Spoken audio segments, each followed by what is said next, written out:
見呢間樹行只有村民各個集資嘅，一共當時就起咗400幾萬，包括嗰個蟹坊。起咗個樹巷之後，要認嗰啲發動啲村民買開燈，需要買風扇，咁啊你就認啦。你每一件磚瓦，所有起好嘅嘢都係村民個人賺來出嚟嘅。好多10幾萬都好多嘅。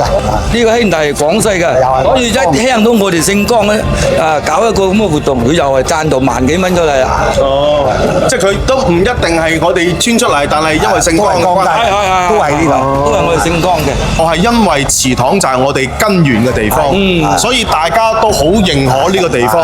呢個就係我哋成個家族，哪怕你去到世界任何角落，要翻嚟就一定係翻嚟呢度。冇錯冇錯，係啦，所以呢度就係大家去貢獻自己一份力量，去有一種認祖歸宗嘅嗰種咁樣嘅向心力，就係喺呢度啦。以後我哋個行名嚟㗎，有個燕子飛巢，大家呢個勸聚，大家歡樂暢快咁啊，係嘛？哦。